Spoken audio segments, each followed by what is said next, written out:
The Templar cross is a cross with two horizontal bars.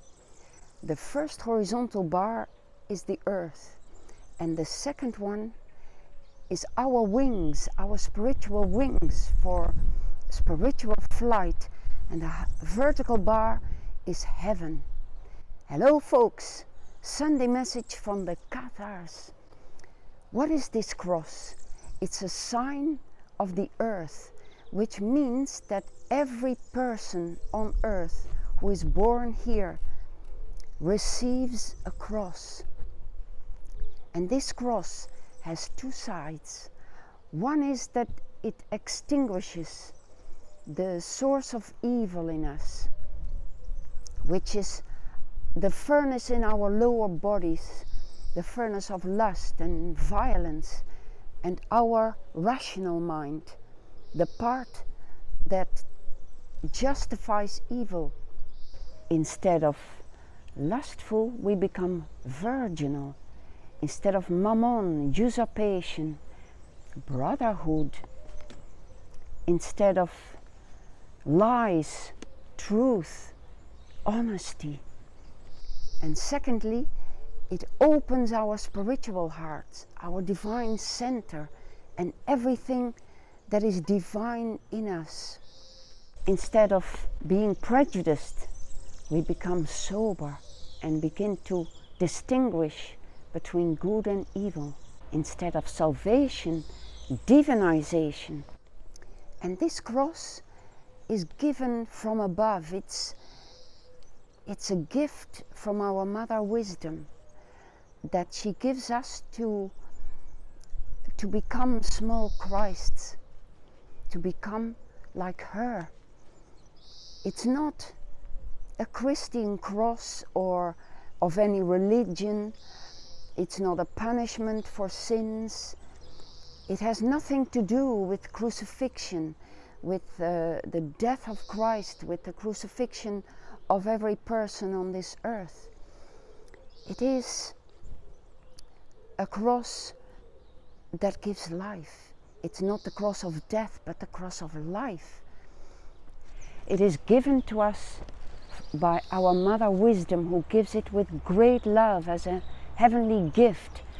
And she blesses this cross, which means that our suffering on this earth has meaning.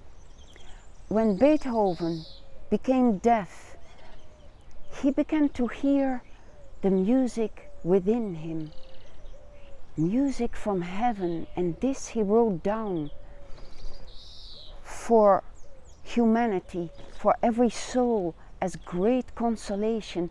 So he conquered his disease. He became a victor instead of a victim. I will tell you a little bit about the history of this cross. It first appeared in the 13th century in the area of South Spain, where the Caliph Abu Zaid ruled. This was an Islamic country at the time when Christians and Muslims lived here. The Christians were a minority, but the Caliph was a very kind and peaceful person, and one day he invited the Christian priest, a missionary called Perez. And Perez came to the palace, and when he entered the temple, he said, "How can I serve a liturgy without a cross?" And then, out of nowhere, through one of the windows, a cross appeared. This six-winged cross, in great light, with so much grace, and it was fragrant, and it was accompanied by two angels, and they brought it to the altar. And Perez served the liturgy with so much grace and Holy Spirit, and all the people who were there, Muslims and Christians, accepted this cross. Many Muslims converted to Christianity, and the king as well, the Caliph, accepted this cross because he realized this was the true cross That was not a cross of any religion, but a cross to unite people, to bring peace. But he remained a Muslim, and people kept their faith in Muhammad. And during this reign, the Christians and Muslims lived there in peace.